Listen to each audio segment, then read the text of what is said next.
નમસ્કાર મિત્રો, આ વિડીયોમાં તમારું સ્વાગત છે। તો મિત્રો, આ વિડીયોમાં આપણે ધોરણ 8 વિષય ગણિત પ્રકરણ નંબર 12 અવયવીકરણનો સ્વાધ્યાય 12.1 નો દાખલા નંબર 2 ગણીશું। એમાં પહેલો દાખલો છે 7x - 42। તો આમાં આપણે સૌથી પહેલા અવયવ પાડીશું। તો અવયવમાં 7x, એના અવયવ 7 અને x જ રહેશે। અને 42 ના અવયવ પાડીએ સાઈડમાં, તો 42 એ 7 છંક 42 થશે। ઓકે, તો 7 ગુણ્યા 6। તો આમાંથી આપણે 7 કોમન કાઢી દઈએ, તો અંદર વધશે x, અહીંયા વધશે x ઓછા અહીંયા વધશે 6, એટલે કે 6। તો આના અવયવ થશે 7x - 6। તો અહીંયા દાખલા નંબર 2 છે 6p - 12q। તો આના પણ અવયવ આપણે સાઈડમાં પાડીશું। તો 6p, એના અવયવ થશે 6 ગુણ્યા p। 12 ના અવયવ થશે 12, એટલે કે 6 દુ 12, એટલે કે 6 ગુણ્યા 2 અને ગુણ્યા p થશે। ઓકે, તો જે સેમ છે આપણે બહાર કાઢી દઈશું। 6 6, એટલે કે 6 બહાર નીકળી જશે। તો અંદર અહીંયા વધશે p ઓછા, અને અહીંયા વધશે 2 અને q, તો 2q। ઓકે, તો આ થઈ ગયા એના અવયવ। હવે આપણે દાખલા નંબર 3 જોઈએ। તો દાખલા નંબર 3 છે, તો આમાં અહીંયા જોઈએ તો 7 છે, અને અહીંયા પણ 14 માં 7 દુ 14 થાય, એટલે કે 7 કોમન નીકળે છે બંનેમાંથી। તો આપણે બંનેમાંથી 7 નીકાળી દઈએ, અને અહીંયા a નો વર્ગ છે અને અહીંયા a છે, એટલે કે આમાંથી પણ a બહાર નીકળશે। તો આપણે a બહાર કાઢી દઈએ, તો અહીંયા 7 નીકળી ગયો, એક a નીકળી ગયો, એટલે એક a જ વધ્યો, વત્તા અહીંયા 7 દુ છે, એટલે 7 નીકળી ગયો, એટલે 2 વધ્યા, અને a તો ઓલરેડી નીકળી જ ગયો છે, એટલે આ થઈ ગયા એના અવયવો। અહીંયા દાખલા નંબર 4 જોઈએ। તો એમાં રકમ છે -16z વત્તા 20z ની 3 ઘાત છે। તો આમાંથી સૌથી પહેલા જે કોમન આવે એ આપણે કોમન કાઢવાના છે। તો અહીંયા સાઈડમાં જોઈએ તો -16z, એના આપણે અવયવ પાડીએ, તો -4 ગુણ્યા 4 અને ગુણ્યા z થશે। 20z ની 3 ઘાત, એના અવયવ પાડીએ આપણે સાઈડમાં, તો 4 પંચા 20 ગુણ્યા z ની 3 ઘાત, એટલે 3 વખત z આવશે, z ગુણ્યા z ગુણ્યા z। ઓકે, તો કોમન જોઈએ તો એક z આવે છે, બીજો 4 આવે છે, એટલે કે 4 અને z કોમન નીકળી જશે।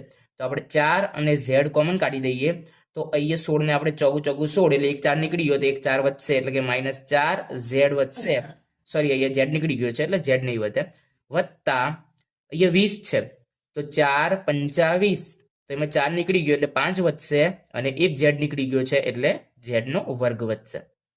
તો આપણે અહીંયા ફરીથી લખી દઈએ કે 4z કૌંસમાં -4 વત્તા 5z નો વર્ગ વધશે। દાખલા નંબર 5 છે કે 20l² વત્તા 30alm, એટલે કે અહીંયા 20 છે અને અહીંયા 30 છે, તો બંનેનો સામાન્ય અવયવ થશે 10। કેવી રીતે? તો 10 ના ઘડિયામાં 20 પણ આવે અને 10 ના ઘડિયામાં 30 પણ આવે। અહીંયા આપણે રફકામ સાઈડમાં કરીશું, એટલે કે આ છે તમારા પેપરમાં લખવાનું નથી, એટલે કે કોઈ પ્રશ્ન લખો તો એના જવાબમાં આ વસ્તુ નથી લખવાનું, આ ખાલી રફકામ છે। તો 20l²m સામાન્ય અવયવ આપણે કાઢવાના છે, એટલે કે 10 દુ 20 થશે, l² છે એટલે l આવશે 2 વખત અને m 1 વખત આવશે।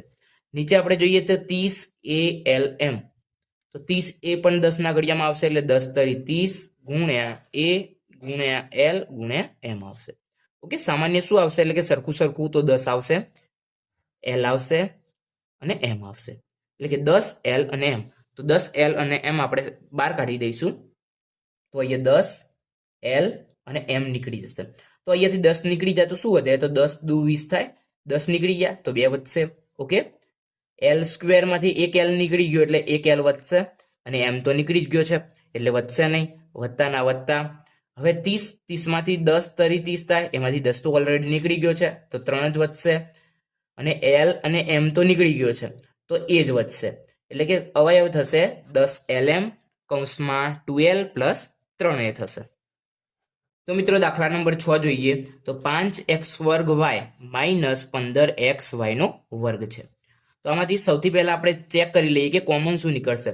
તો અહીંયા 5 નીકળી જશે, અને 5 ના ઘડિયામાં 15 પણ આવે, એટલે કે 5 તરી 15, એટલે આમાંથી પણ 5 નીકળી જશે। ઓકે, બંનેમાં x છે એટલે x પણ નીકળશે, અને બંનેમાં y પણ છે એટલે y પણ નીકળશે। એટલે આપણે અહીંયાથી કોમન કાઢી દઈશું 5x અને y. તો આમાંથી 5 નીકળી ગયો, x એક નીકળી ગયો એટલે એક અંદર વધશે, ઓકે, અને y પણ નીકળી ગયો. ઓછા એમના એમ અહીંયા 5 તરી 15, એમાંથી 5 નીકળી ગયો તો 3 વધશે, ઓકે, અને x પણ નીકળી ગયો અને y એક નીકળી ગયો એટલે એક y વધશે, ઓકે. તો આ થઈ ગયા એના અવયવ. તમે આ રીતે પણ આપણે રફ કામ ઉપર કર્યું એ પ્રમાણે પણ તમે અવયવ પાડી શકો છો. દાખલા નંબર 7 છે કે 10a નો વર્ગ માઇનસ 15b નો વર્ગ વત્તા 20c નો વર્ગ. તો આમાં સૌથી પહેલા આપણે આવી ગયા અવયવ રફકામ કરીશું જેથી તમને સારી રીતે સમજણ પડે. તો 10a નો વર્ગ, 10a નો વર્ગ, તો આના અવયવ પડશે 10 એટલે 5 દુ 10 અને a નો વર્ગ એટલે a ગુણ્યા a થશે. પછી 15b નો વર્ગ એટલે 15 એટલે 5 તરી 15, b નો વર્ગ એટલે b ગુણ્યા b થશે. પછી 20c નો વર્ગ એટલે કે 5 ચોક 20 ગુણ્યા c ગુણ્યા c થશે. કોમન કાઢીએ તો ખાલી 5 જ નીકળે છે, બીજું કોઈ વસ્તુ નીકળતું નથી. તો આપણે આમાંથી 5 કોમન કાઢી દઈશું તો 5 નીકળી જશે. તો અહીંયા વધશે 10 એના વર્ગમાં વધશે 2 અને a નો વર્ગ, 2 a નો વર્ગ ઓછા અહીંયાથી 5 નીકળે એટલે 5 તરી 15 થાય એટલે કે 3 વધે, 3b નો વર્ગ વત્તા અહીંયા 10 દુ 20 થાય પણ આપણે 5 ચોક 20 એટલે કે 4c નો વર્ગ રહેશે અહીંયા, બરાબર. તો આના અવયવ આ થશે કે 5 કૌંસમાં 2a નો વર્ગ માઇનસ 3b નો વર્ગ વત્તા 4c નો વર્ગ વધશે. એના પછી આપણે દાખલા નંબર 8 જોઈએ. સૌથી પહેલા રકમ જોઈ લઈએ તો -4a નો વર્ગ વત્તા 4ab માઇનસ 4ca. તો આમાંથી સૌથી પહેલા કોમન તો 4 જ નીકળે છે, જુઓ 4 4 4. બીજું શું નીકળે છે? તો બીજું નીકળે છે a અને a, બસ એના સિવાય બીજું કશું નીકળતું નથી. તો આપણે ડાયરેક્ટ કાઢી નાખીએ 4 4 4, તો 4 બહાર નીકળી જશે અને બીજું a તો a નીકળશે એટલે કે 4a નીકળી જશે. તો અહીંયા 4 નીકળી ગયો અને એક a નીકળી ગયો એટલે એક a વધશે અને માઇનસ પણ વધશે એટલે કે -a વત્તા પછી અહીંયા 4 નીકળી ગયો અને a પણ નીકળી ગયો એટલે કે એકલો b વધશે, ઓછા અહીંયા 4 નીકળી ગયો અને a નીકળી ગયો એટલે એકલો c વધશે. તો આ થઈ ગયા એના અવયવ 4a કૌંસમાં -a plus b minus c. અહીંયા દાખલા નંબર 9 જોઈએ તો x વર્ગ yz વત્તા x y વર્ગનો z વત્તા x y z વર્ગ. તો આમાં કોમન જોઈએ તો x ત્રણેયમાં છે, y પણ ત્રણેયમાં છે અને z પણ ત્રણેયમાં છે. તો આપણે કોમન કાઢી દઈશું x y અને z. તો કોમન કાઢી દઈશું x y અને z. તો અંદર શું વધશે? તો અહીંયાથી જુઓ એક x નીકળી ગયો એટલે એક x વધ્યો, ઓકે, y નીકળી ગયો અને z પણ નીકળી ગયો. અહીંયા x પણ નીકળી ગયો બહાર. હવે y વર્ગ છે એટલે કે એક y વધશે, એક y બહાર નીકળી ગયો અને એક y વધશે. પછી z પણ બહાર નીકળી ગયો છે, પ્લસ ના પ્લસ, એક x નીકળી ગયો બહાર, y પણ બહાર નીકળી ગયો અને એક z વધશે, ઓકે. તો આ થઈ ગયા એના અવયવ x y z કૌંસમાં x plus y plus z. દાખલા નંબર 10 છે a x નો વર્ગ y વત્તા b x y નો વર્ગ વત્તા c x y ને z. તો આમાંથી સૌથી પહેલા કોમન શું નીકળશે? તો જુઓ અહીંયા x છે, અહીંયા પણ x છે અને અહીંયા પણ x છે. પછી બીજું જોઈએ તો અહીંયા y છે, અહીંયા y છે અને અહીંયા પણ y છે. એટલે કે x અને y કોમન નીકળી જશે.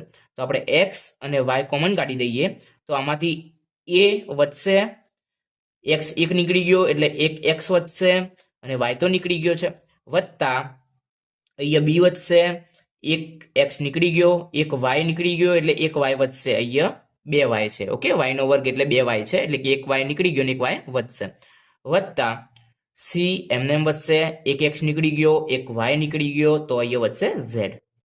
એટલે કે આ એના અવયવ થઈ ગયા xy કૌંસમાં ax વત્તા by વત્તા cz થશે.